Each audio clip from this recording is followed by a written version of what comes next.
ఆంధ్రప్రదేశ్ రాజకీయాల వైపు ఏకంగా గెలవడం కన్నా ఎక్కువ పక్క వాళ్ళను జీర్ణించుకోలేక ఓడిపించాలి, వాళ్ళను గెలుపుకు అడ్డుకోవాలి అనేటట్టుగా ప్రయత్నించే వాళ్ళే ఎక్కువగా మారారు. ఎస్, తాజాగా అధికార పార్టీ వైఎస్ఆర్సీపీ పార్టీకి సంబంధించి ముఖ్యమంత్రి జగన్మోహన్ రెడ్డి గారి చెల్లెళ్ళు వైఎస్ షర్మిల కేవలం అన్నను ఓడించాలి, అన్నకు ఇబ్బంది పెట్టాలనే ఆమె రాజకీయాల్లోకి వచ్చారు. అది కాంగ్రెస్ పార్టీలో చేరారు అన్నది ఇదిగో ఈ ఆడియో కాల్ లీక్తో అర్థమైపోయింది. అధికార పార్టీకి సంబంధించిన జగన్మోహన్ రెడ్డి గారిపై ప్రతినిత్యం నిందలు మోపుతూ విమర్శలు చేసే చెల్లి షర్మిల అసలు కథ ఏంటో ఇదిగో ఈ ఆడియో కాల్ వింటే మీకే అర్థమవుతుంది. సంచలనంగా మారిన షర్మిలమ్మ ఆడియో కాల్ ఇప్పుడు ఒక్కసారి వినండి. దీనికన్నా ముందు షర్మిల కావాలనే కాంగ్రెస్ గెలుపు కంటే ఎక్కువగా వైసీపీ ఓటమిని షర్మిల కోరుకుంటున్నట్టుగా క్లియర్ కట్గా అర్థమవుతుంది. అందుకే వైసీపీని ఎక్కువగా ఆమె టార్గెట్ చేస్తూ ముందుకెళ్తున్నారు. వైసీపీ సైతం అదే అనుమానాలు వ్యక్తం చేస్తుంది ముందు నుంచి. సరిగ్గా ఇటువంటి సమయంలోనే షర్మిల ఆడియో క్లిప్ ఒకటి సోషల్ మీడియాలో అడ్డంగా దొరికిపోయింది.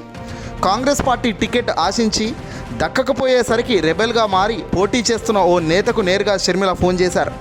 కొన్ని రకాల కామెంట్స్ ఆమె చేయడం జరిగింది ఆ కాల్ రికార్డులో. షర్మిల చేసిన ఈ కామెంట్స్ ఇప్పుడు సోషల్ మీడియాలో హల్చల్ అవుతున్నాయి. పాడేరు వైసీపీ సిట్టింగ్ ఎమ్మెల్యే బుల్లి బాబుకు ఆ పార్టీ టికెట్ దక్కలేదు. దీంతో ఆయన కాంగ్రెస్ పార్టీలోకి జంప్ చేశారు. కానీ అప్పటికే కాంగ్రెస్ అభ్యర్థిగా వంతల సుబ్బారావు పేరును హైకమాండ్ ఖరారు చేసిందట. అయితే సిట్టింగ్ ఎమ్మెల్యే పార్టీలో రావడం వంతల సుబ్బారావును పక్కన పెట్టి బుల్లిబాబుకు టికెట్ కేటాయించారు. ఈ విషయంపై అసంతృప్తి వ్యక్తం చేసిన సుబ్బారావు ఇండిపెండెంట్గా పోటీలోకి రంగంలోకి దిగాడు. అయితే కాంగ్రెస్ పార్టీ ఓట్లు చీలి అంతిమంగా వైసీపీకి ప్రయోజనం చేకూరుతుందని భావించిన షర్మిల రంగంలోకి దిగి మరీ సుబ్బారావుతో ఆమె రాయబారం నడిపారు. ఆయన్ను బుజ్జగించే ప్రయత్నం చేశారు.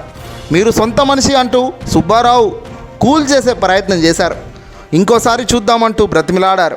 దీనిపై వంతెల సుబ్బారావు చాలా ఘాటుగా స్పందించారు.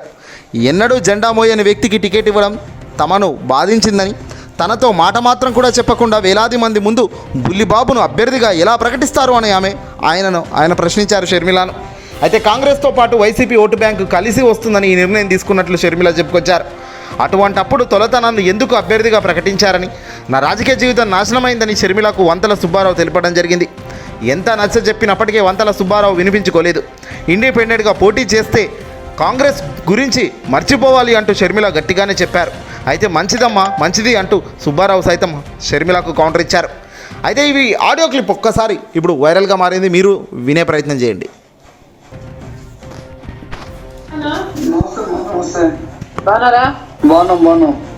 అన్న ఇప్పటికి కూడా ఆలస్యం కాలేదన్నా. నెక్స్ట్ టైం మీకు తప్పకుండా ఆపర్చునిటీ ఇస్తానా. ఇప్పుడు కూడా మీకు పార్టీలో చాలా సముచితమైన స్థానం ఇస్తాము, మీకు గౌరవం ఇస్తాము. మీరు సొంతం అన్న మీరు ఇట్లా చేస్తే ఎట్లా అర్థం చేసుకోకుండా అన్న. నేనైతే మీకు ఇయ్యాలనే అనుకున్నానన్నా. నేను మిమ్మల్ని అకామిడేట్ చెయ్యకుండా చెయ్యాలని నా ఉద్దేశం మొదటి నుంచి కాదు. నేనేదో డబ్బుల కోసమో మా టీం ఏదో డబ్బుల కోసమో బిల్లిబాబుని చేసామనేది వాస్తవం కాదు కదన్నా. మరి ఇట్లా ప్రచారం చేయడం కూడా కరెక్ట్ కాదు కదా. మీరు నేనేం ప్రసారం చేయలేదు మీ గురించి. ఏమో అన్న అసలు బాగలేదు అసలు బయట. నేనైతే ఇక్కడ మీ గురించి కానీ పార్టీ గురించి కానీ ప్రసారం నేను చేయలేదు. సరే అన్న ఇప్పటికి కూడా ఆలస్యం కాలేదు. మీరు రెబల్ కాకండి. నెక్స్ట్ టైం తప్పకుండా అవకాశం ఉంటుంది. ఇప్పటికైనా అన్నగా పిలుస్తున్నా అన్న, కమ్ బ్యాక్.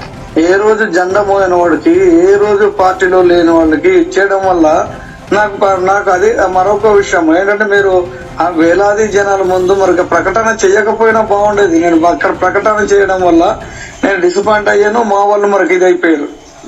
తెలుసు అన్న, మీకు అన్ని తెలుసు. మీకు కాంగ్రెస్ ఓట్ బ్యాంకు ముఖ్యము, మనకు వైసీపీ ఓట్ బ్యాంకు కూడా ముఖ్యము. రెండు కలిసి వస్తాయని కదా నేను తీసుకుంది. మీరు ఇప్పుడు ఇండిపెండెంట్ గా పోటీ చేస్తే ఇంకా కాంగ్రెస్ పార్టీ గురించి మర్చిపోండి. మర్చిపోమంటే నేను మర్చిపోతాను. మర్చిపోండి. మీకు ఇప్పుడు మాత్రమే అవకాశం ఉంది మళ్ళీ కుటుంబంలోకి రావడానికి. ఇప్పుడు మాత్రమే అవకాశం ఉంది. మీరు రెబెల్ గా వేసుకున్నాక, మీరు పోటీ చేసినాక, కాంగ్రెస్ పార్టీకి డామేజ్ చేసినాక మళ్ళా మీరు కాంగ్రెస్ లోకి రావచ్చు అనుకోవడం. నా భవిష్యత్తు డామేజ్ అయింది. నాకు ఇంకేముంది మరి. అదే అన్న, ఇప్పుడే ఆలోచించుకోండి. మళ్ళీ మీ కాంగ్రెస్ పార్టీ అవసరము అనుకొని ఎన్నిక వస్తే మీకు ఇక్కడ స్థానం ఉండదు. కదా. అదే అన్న, మీరు ఇప్పుడే ఆలోచించుకోండి. ఏమైనా ఆలోచించుకోండి. సరే అన్న, మంచిది. ఓకే ఓకే నమస్తే.